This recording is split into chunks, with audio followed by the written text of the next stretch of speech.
Karma, written and narrated by Keepupmomo. Andrea wasn't the only person who got chills from Matthew's words. A few weeks had passed after Matthew's argument with Elliot and his warning. Andrea noticed that people would stand clear or try to be as nice as possible to Matthew, so as not to take him off. Even Elliot, Lorenzo, and Caden were being kind to him, something they never did. Other people started to talk about what happened to Elliot in 3rd grade. From what Andrea had heard, Elliot had pissed off another kid, and in retaliation, the kid revealed some embarrassing secrets about Elliot. It made her get chills as her mind raced thinking of what those secrets could have been. But she couldn't worry about that right now. This school week would be as busy as ever, as people were getting ready for a final wave of tests and exams just before the fall holidays. Matthew was staying quiet and somewhat reclusive during this time, and Andrea didn't have time to wonder what he was thinking as she was preparing for upcoming exams. The exams were challenging, but nothing Andrea couldn't handle, as she had finished her final batch of exams and waiting for the day to be over so she can enjoy her break from school. It was Friday, and Andrea was having lunch with Elliot and Leonard's squad. She suddenly noticed a certain someone was not at the table, and she spoke up. Where's Matt? He usually eats with y'all, doesn't he? I don't know. He hasn't been coming over here for the past few days. The group suddenly looked over at Leonard. Well, don't look at me. I haven't spoken to him. And go speak to him. Now being accosted into being a deputation, Leonard walked off to find Matthew. When he was out of earshot, he called Matthew's number. He immediately picked up. Yo, Matt, where you at? Why do you ask? You haven't been coming to the table. I just want to talk. You want to talk? Come to room A26. We can talk there. Okay then, I'll see you there. 2 minutes later, Leonard walked into room A26. He saw Matthew sitting down. He had a lifeless expression. Leonard sat at the seat across from him. So, what do you want? Matthew asked coldly. Well, if you can believe it, Andrea noticed you weren't showing up to our table like usual, and the group made me go ask you. Matthew, still having a lifeless expression, glared at Leonard. He then spoke. You expect me to believe the vixen? And your little squad asked about my well-being. Let me tell you something, Leonard. They're only asking because they miss being able to bully someone so they can look cool. Guess what? I didn't back down to Elliot when he tried that in 3rd grade, did I? And I sure as hell won't back down to your little squad either. But it's not them I'm focused on. What do you mean by that? Matthew smirked and replied in a cool voice. Do you remember who revealed those secrets about Elliot? Yeah, I'm talking to him. What's your point? Let's just say I have a lot more, and I'm sure he would hate if they aired out, wouldn't he? You're not being serious. Oh, I am. Matthew, this isn't you. You should. Matthew quickly cut him off. I'm tired, Leonard. I'm tired of people making me the butt of the joke. And I think a dose of karma can help Elliot figure that out. Can't he? Matthew, this is gonna happen everywhere you go, not just here, and you can't always use retaliation as a way to tell people to respect you. He paused. Look, give Elliot one more chance, please. I don't want you doing anything irrational. Matthew begrudgingly agreed, and Leonard walked off. He came back to the table a short while later, but he was rather quiet. How'd it go? Elliot asked. Fine. Leonard paused and then said, Just watch your back, Elliot. Elliot didn't even want to know what Leonard meant by that. He just stayed silent, his mind racing. Friday passed. It was now Saturday and everyone was officially on break for the week. Elliot had just had breakfast and was now walking to his nearby park. As soon as he entered, as if it was on cue, Andrea started to call him.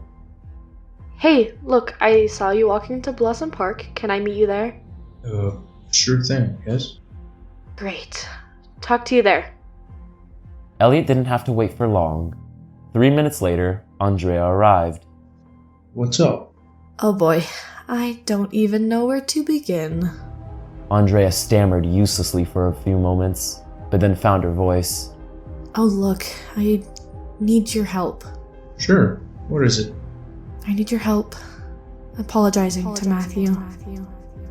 You're joking. I wish. Well, why? He attacked you when you first came in. See, about that, I attacked him.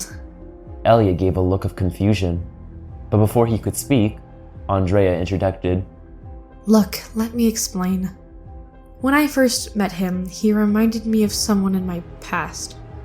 Someone I don't wish to see again, and let's just say, because of that person and what he did, I always find myself getting reminded of him when I see people like Matthew. So, he and Matthew have similar personalities? Yes, except Matthew doesn't fake his personality, unlike him. Can you tell me who he is? Not right now. Anyway, look. Matthew is gonna avoid us as much as possible. We need to find a way to talk to him. Andrea whispered her plan, and they parted ways. For the rest of the day, Elliot couldn't help but worry about what Matthew would do if he tried to pull another third grade, as everyone was calling it. But he tried not to think about it, and bunkered down for a restless night of sleep. It was now Sunday, at around 12 noon. Leonard had made some plans with Lorenzo and Alejandro to meet at a cafe.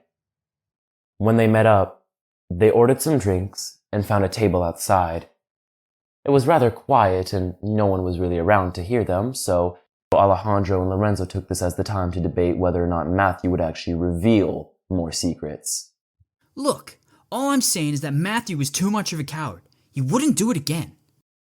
But he did it once, and I've seen Matthew when he gets over edge. That's why I stay away from him. He's weird and unpredictable. I almost feel bad for you, Leonard. You always have to deal with him. Lorenzo, insult him one more time and you'll regret it. He paused and then said, But you're right. If he does go over edge, he will reveal more secrets. Lorenzo was about to say something, but then realized exactly what Leonard said. Wait, hold on. Do you know something? A little bit when y'all sent me to go talk to him on Friday, he told me he was planning to reveal more secrets about Elliot. I told him to give Elliot one more chance and he agreed, but you never know. So he's actually planning on embarrassing Elliot a second time. Did I stutter? Alejandro didn't respond. He just went back to sipping his drink, and soon the conversation turned to other matters. An hour later, Leonard had to go, and once he was out of earshot, Lorenzo spoke. I still don't know why he's friends with that weirdo. Lorenzo, it's pretty obvious when you think about it. What do you mean by that? Lorenzo was taken aback. Leonard doesn't consider us his friend. Not his true friends anyway. The only people he considers his true friends are people he can bond with and have a deep connection with. And while he doesn't show it, he's gone through stuff. Stuff you and I could never imagine, and so is Matthew. And quite frankly, that threat he gave earlier should be your first sign to stop trash-talking Matt. At least not in front of him. Also, for the record, unlike you, I consider Matthew a friend. But he doesn't, and that's why I'm gonna make it up to him. Since when did you become so mature? There's a lot you don't know about me. Lorenzo didn't respond, but he now had a lot to think about. Neither of them noticed Shelby eavesdropping on the conversation. Quickly, before she could be noticed, she swiftly left the cafe. When Shelby was far enough away, she went and stopped at Blossom Park. Her head was spinning like mad, and it was trying to make sense of it all. Throughout the entire conversation, she could make out one thing, which was that, for only knowing Matthew for about 10 years, the group had made his life more miserable than it already was. It all made sense. Matthew's venting, always being depressed, and rarely ever looking happy. Except for when he was talking to Leonard. All Matthew was doing was looking for a friend, and the group had shown him that no one would ever care to be his friend. After Shelby was able to descramble all of that, she realized something else. If everyone in the group was toxic to Matthew, he would have left. But he kept coming back. Because of Leonard. Shelby realized Matthew was an excellent friend to Leonard. No matter how rude the rest of the group was, he'd always come back. He was loyal to all of them, and they threw it back. Shelby took a moment to process everything. For the first time, she realized this wasn't who she was. This wasn't the way she wanted to act. This wasn't her. Shelby, now washed over with guilt, said to herself, I'm so sorry, Matthew. Shelby felt a rush of guilt and sadness. After wiping her eyes from all the tears, she went home. She didn't sleep well at all. She kept going in and out of sleep, kept thinking that she became a terrible person, her thoughts running madly. When Shelby next woke up, it was 5 a.m. on a Monday. She knew that she would have to go shopping for food to prepare for Thanksgiving Day in a couple of days. Her mind had calmed down and she was now keen on making sure it didn't go mad again. By the end of the day, Shelby had finished shopping with her mother. It was now 6 p.m., and she was heading over to Caden's house to go hang out. She hadn't talked to him in the past couple of weeks. She arrived at his house and rang the doorbell. Caden's mother, Mrs. Arley, opened the door. Shelby, hello, my dear. I'm glad you could come. Yeah, no worries. I'm glad to be here. Oh, why, thank you, dear. Caden has been spending a lot of time alone, so you're his savior in this case.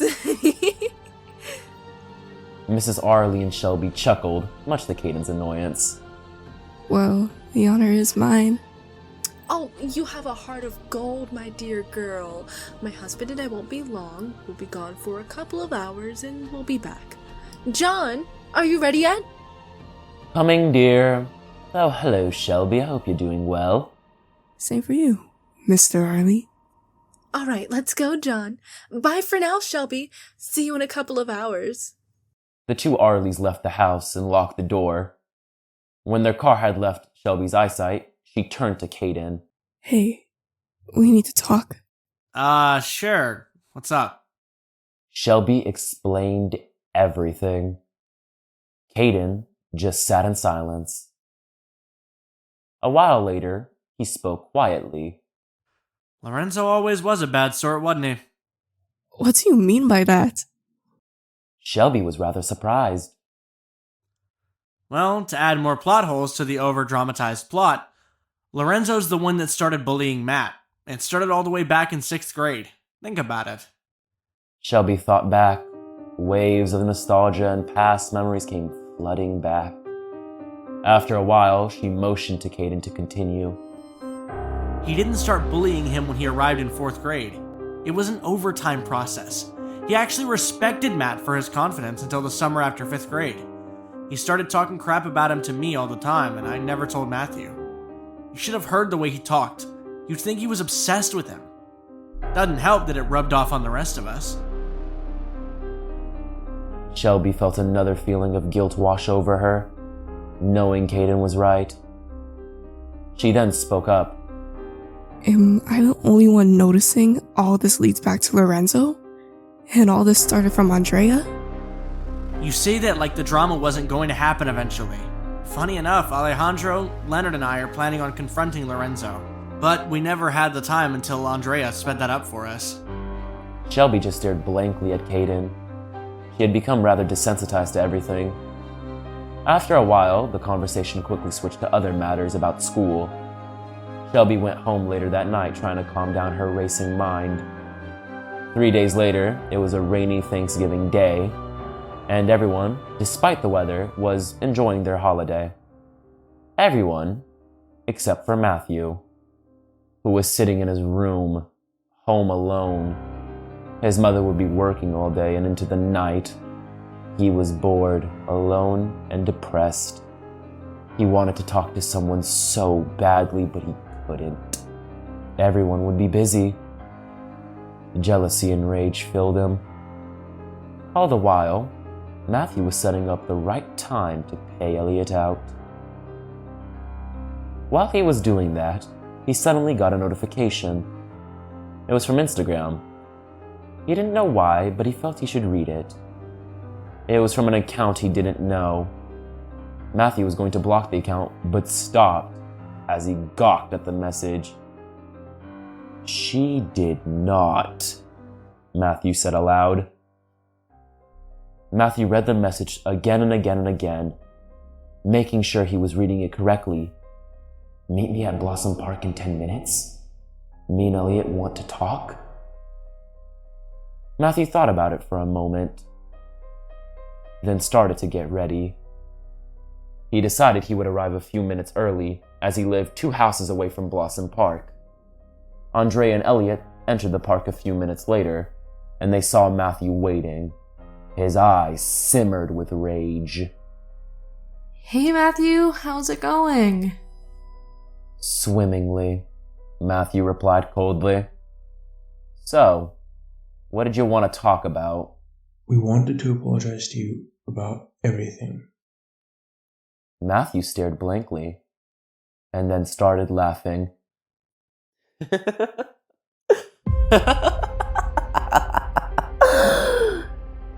"You expect me to believe you and the vixen are apologizing to me? What kind of joke are you trying to make? Because you must be high as a kite, Elliot, if you ever believe I'll accept pity from worthless people like you." Andrea and Elliot looked hurt. Bro, we want to be kind to you. We messaged you and everything.